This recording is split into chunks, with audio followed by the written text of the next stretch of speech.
Hello, my dear students. Welcome back to Balaji Online Classes. I'm Sadia Khatun, and today I'll be teaching you Computer of Class 8th. I'll be teaching you chapter number 7 of your textbook, which is Introduction to Visual Basic 6.0. Actually, Visual Basic is a very new term for you. You haven't studied about this earlier. Visual Basic is a tool which is used for developing the applications. Which type of applications? Windows applications. ठीक है, Windows application जो कि GUI based होते हैं, graphical user interface based होते हैं, उनको develop करने के लिए विजुअल बेसिक का यूज किया जाता है। और ये किस टाइप की होती है? ये इवेंट ड्रिवन होती है, विच मीन्स कि जब इसको एक इवेंट मिलेगा, whenever the event is detected, then the code corresponding to that event gets executed. ठीक है, तो उस तरह से ये इवेंट जितना इसको इवेंट मिलते जाएंगे उसके हिसाब से कोड एग्जीक्यूट होता जाएगा। The next is about the history. History means कि इसका इवोल्यूशन कब हुआ, when was visual basic developed. So visual basic was developed in 1991। Okay, the next is about the structure. जब कभी आप कोई भी एप्लीकेशन बनाएंगे, विजुअल बेसिक एप्लीकेशन, तो वो किस तरह का दिखेगा। ठीक है, तो फर्स्ट वन जो उसके कंपोनेंट्स हैं, first will be forms. Forms आप बहुत ज्यादा अभी जब विजुअल बेसिक की आप स्टडी करेंगे तो आपको फॉर्म्स हर जगह सुनने को मिलेगा, फॉर्म्स हर जगह आएगा। इट मीन्स कि वो जो विंडोज होती है, जब जो भी यूजर इंटरफेस के लिए हम लोग विंडोज क्रिएट करते हैं, जैसे कि इंटरैक्शन के लिए, यूजर इंटरैक्शन के लिए यूजर इंटरफेस जो डेवलप होता है, that is called forms. Next is controls. Controls means कि जो बटन्स होते हैं कंट्रोल करने के लिए, या फिर स्क्रॉल बार से अगर आप कंट्रोल कर रहे हैं तो उनको हम लोग कहते हैं control. Next is about the properties. Properties में include the name, colour, font, text, size, ये सारी चीजें इंक्लूड होती हैं प्रॉपर्टीज में। Next is about the methods. Methods जो भी हो सकते हैं कि जब भी कभी कोई पर्टिकुलर एक्शन परफॉर्म करना होता है तो जो बिल्ट इन प्रोसीजर्स होते हैं, those are known as methods. The next is the event procedures. Event procedures जो होते हैं वो पर्टिकुलर एक चीज से रिलेटेड होते हैं, जैसे कि किसी ऑब्जेक्ट से रिलेटेड कोई पर्टिकुलर कोड, उसको हम लोग कहते हैं event procedure. The next is the general procedures. ये जब जाहिर सी बात है, जब जनरल प्रोसीजर्स है तो ये किसी पर्टिकुलर ऑब्जेक्ट से रिलेटेड कोड नहीं होगा। ठीक, and the last one is the modules. Module means होता है छोटे छोटे पार्ट्स। जब हम लोग कभी कोई एप्लीकेशन बना रहे होते हैं तो उसको एक साथ उसकी पूरी कोडिंग नहीं हो जाती है, क्या होता है उसके छोटे छोटे मॉड्यूल्स बनते हैं, मतलब छोटे छोटे पार्ट्स बनते हैं। Okay, so whenever you have to develop any application, any visual basic application जो कि Windows application आप develop करने जा रहे होंगे, तो उसमें क्या steps आपको follow करने, step by step what all things you have to do. The first one is that you have to draw the user interface. मतलब जिस पे आप वर्क करने जा रहे हैं, जो यूजर इंटरफेस बनेगा, मतलब जो फॉर्म बनेगा, आप उसको सबसे पहले उसको ड्रॉ करेंगे। The next one is you have to assign the properties to the controls, कि क्या क्या प्रॉपर्टी आपको रखना है, क्या उसका नेम होना है, क्या उसका साइज होना है, फॉन्ट क्या होना है, कलर क्या होना है, ये सारी प्रॉपर्टीज और कंट्रोल्स आपको असाइन करने पड़ेंगे। And the last one is you have to attach the codes to controls, मतलब ये कंट्रोल्स किस तरह से वर्क करेंगे उसके लिए आपको पर्टिकुलर कोड डिजाइन करना पड़ेगा। Whenever you start Visual Basic, there are 6 types of windows which appear on the screen. The first one is the main window. जो main window होती है वो उसमें क्या क्या आता है, उसमें टाइटल बार आता है, उसमें मेन्यू बार आता है, जो कि हम लोगों को ऊपर दिखता है। ठीक है, the next type of window is the form window. Form से आपको समझ में आ गया होगा कि ये क्या होगा, कि जो भी आप जहां पर अपना एप्लीकेशन डेवलप करने जा रहे हैं, ये वो वाली विंडो होगी, ये आपकी फॉर्म विंडो कहलाएगी। The next one is the tool box. Tool box में आपको बहुत तरह के टूल्स मिलेंगे, जैसे कि label, frame, then check box, then ये जो पॉइंटर्स होते हैं, देन लिस्ट बॉक्स, इस तरह के बहुत सारे टूल्स आपको मिलेंगे। आपको जहां पर भी जिसकी रिक्वायरमेंट होगी, you can take from the tool box and you can apply it there. The next type of window is the properties window. Properties window जो होती है, आप इनिशियली क्या देना चाह रहे हैं, मतलब बाय डिफॉल्ट आप स्टार्टिंग में क्या असाइन कर रहे हैं प्रॉपर्टीज, वो आपको प्रॉपर्टीज विंडो में दिखेंगी। And then is the form layout window. Form layout मतलब कि जब प्रोग्राम एग्जीक्यूट होगा, जब आपका जो कोड है वो एग्जीक्यूट होगा, आफ्टर दैट वो स्क्रीन पर किस टाइप का दिखेगा, that will be the form layout window. And the last one is the project window. Project window में आपको दिखेगा कि आपका फॉर्म क्या था, उसके बाद उससे रिलेटेड मॉड्यूल्स आपने क्या क्या बनाए हैं, all those things will be visible in the project window. Now how to start Visual Basic? You will go on start, then you will click on all programs.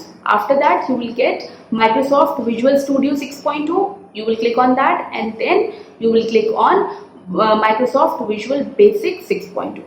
ठीक, तब आपके पास एक विंडो ओपन होकर आएगी, आप उस पर क्लिक करेंगे स्टैंडर्ड EXE में और आप फिर आपका वो खुलकर तैयार हो जाएगा, आपकी स्क्रीन खुलकर तैयार हो जाएगी, एक विंडो अपीयर होगी जिसमें आप ओपन पर क्लिक करेंगे और न्यू जब जाएंगे तब आपका एक न्यू विजुअल बेसिक का प्रोजेक्ट स्टार्ट हो जाएगा।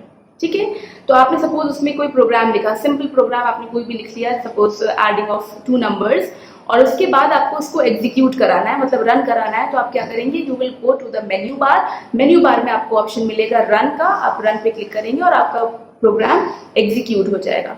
The next is about the variables. Variables क्या होते हैं, दे होल्ड द वैल्यू। ठीक, ये एक तरह के, आप किसी भी तरह का कोई समझ लीजिए कि कंटेनर है जो वैल्यू को कंटेन करता है, ठीक है, इंफॉर्मेशन को कंटेन करता है। तो आप जो वेरिएबल्स असाइन करते हैं वो किस टाइप की वैल्यू स्टोर करने जा रहा है उसके अकॉर्डिंग आप डेटा टाइप यूज करते हैं। तो बहुत सारे डेटा टाइप्स हैं, जैसे कि बूलियन, इंटीजर है, लॉन्ग, शॉर्ट, डबल, इस तरह के, डेट का भी है, डेट, करेंसी, इस तरह के बहुत सारे डेटा टाइप्स हैं जो कि विजुअल बेसिक में यूज किए जाते हैं as per the variable, as per the value stored in that variable. ठीक है, तो जब भी वेरिएबल डिक्लेरेशन होता है तो वो उसके भी कुछ मेथड्स हैं, लाइक डिफॉल्ट मेथड और देन इम्प्लिसिट एंड एक्सप्लिसिट। इस तरह की टाइप कास्टिंग होती है कि सपोज अगर इम्प्लिसिट टाइप की आपको करनी है तो वो ऑटोमेटिकली हो जाती है, और एक्सप्लिसिट वाली जो होती है वो हमें मेंशन करना पड़ता है, उसका प्रॉपर सिंटैक्स लिखना पड़ता है कि आपको किस डेटा टाइप में उसको एक्सप्लिसिटली चेंज करना है या कन्वर्ट करना है। ठीक है, इसको हम लोग कहते हैं टाइप कन्वर्जन या type casting. The next topic is about the constants. कुछ कॉन्स्टेंट्स ऑलरेडी असाइन होते हैं विजुअल बेसिक में, लाइक अगर आपको बैकग्राउंड कलर चेंज करना है, आपके फॉर्म का जो भी नाम होगा आप वो लिखेंगे, फिर डॉट लगाएंगे और उसके बाद you will write back colour is equal to. उसके बाद अगर आप चाहें तो अगर आपको याद है, if you know that what is the colour code of that particular colour, then you can write the colour code. Otherwise you have to write VB, और VB लिखने के बाद आप उसका नाम लिख सकते हैं, like VB red, VB blue, इस तरह से आप बैक कलर में लिख सकते हैं और आपका बैकग्राउंड कलर उसी के हिसाब से चेंज हो जाएगा। The next is the visual basic operators. Operators means कि किस किस तरह के ऑपरेशंस परफॉर्म करने के लिए किस किस तरह का ऑपरेटर यूज किया जाता है, मतलब सिंबल्स। तो the first one is the arithmetic operators, जिसमें कि addition, subtraction, multiplication, division, exponents या फिर मॉड्यूलस, इस तरह की चीजें, इस तरह के ऑपरेशन परफॉर्म करने के लिए होते हैं operators. The next one is the comparison operators, जिसमें कि हम लोग ग्रेटर दैन, लेस दैन, फिर greater than equal to, less than equal to, double equal to, not equal to, इस तरह के ऑपरेटर्स यूज करते हैं। And the last one is the logical operators, जिसमें हम लोग नॉट, एंड और यूज किया जाता है। These are the 3 logical operators.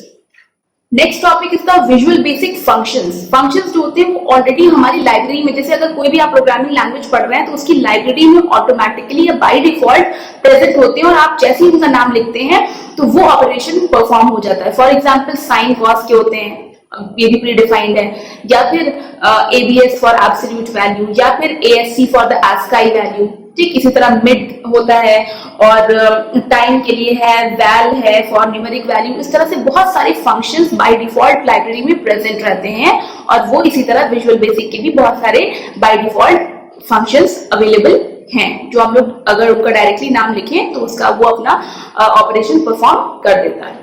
The next is about the branching of if else if। जब भी कभी हम लोगों को कंडीशंस देनी होती हैं, या जिसको हम लोग कहते हैं सिलेक्शन स्टेटमेंट्स, तो वहां पर हम लोग यूज करते हैं if else if। अगर आप एक कंडीशन दीजिए, उसके बाद अगर आपको लग रहा है कि ये नहीं तो ये कंडीशन, तो आप उसके साथ else if लगाते जाएंगे, और फाइनली जाते जाते आप जाएंगे else कंडीशन पर। जब आपकी if else if की ब्रांचिंग एंड हो जाएगी तो आप लास्ट में लिखेंगे end if। ठीक, उससे वो सिलेक्शन स्टेटमेंट्स एंड हो जाते हैं। दूसरे टाइप का सिलेक्शन स्टेटमेंट होता है सेलेक्ट केस। सेलेक्ट केस में भी आप केस वाइज अलग अलग लिखते जाते हैं, और आप एक बार स्टार्टिंग में वैल्यू असाइन कर देते हैं कि हमारे केस की जब वैल्यू ये होगी, पर्टिकुलर वैल्यू आप असाइन कर देते हैं, जब ये वैल्यू मैच हो जाएगी तब वहां पर ब्रेक हो जाएगा। ठीक है। सो ये होता है सिलेक्शन स्टेटमेंट्स। जब भी सिलेक्शन स्टेटमेंट्स हम लोग पढ़ते हैं उसके बाद फिर आता है लूपिंग स्टेटमेंट्स। तो डिफरेंट टाइप्स के लूप्स होते हैं विजुअल बेसिक में। ज्यादातर जैसे डू लूप है, तो डू लूप के कितने टाइप्स हो सकते हैं? डू वाइल लूप है, ठीक है, विजुअल बेसिक में डू वाइल लूप है, then do until loop, do loop while and then do loop until.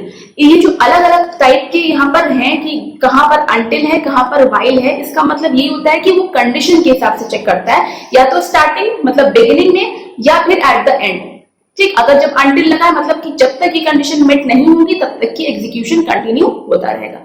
इस तरह से डू लूप्स होते हैं। और जो लास्ट होता है वो है for next loop. For next loop में जब भी कभी आपको एक जगह सपोज फ्रॉम 1 to 100 अगर आपको सपोज लूप चलाना है रिपीटेडली कंटिन्यूअसली, आपको पर्टिकुलर नंबर ऑफ टाइम्स अगर आपको चलाना होता है लूप, तो आप लोग यूज करते हैं फॉर नेक्स्ट लूप। और इसमें आप एक भी कोई भी अपने सपोज लूपिंग वेरिएबल ले लिया, काउंटर वेरिएबल आई, तो आप लगा देंगे for I is equal to 1 to 100। ठीक, और उसके बाद जो भी आपको उसमें कोड परफॉर्म करना है वो आप परफॉर्म करेंगे and at the last you will right next I.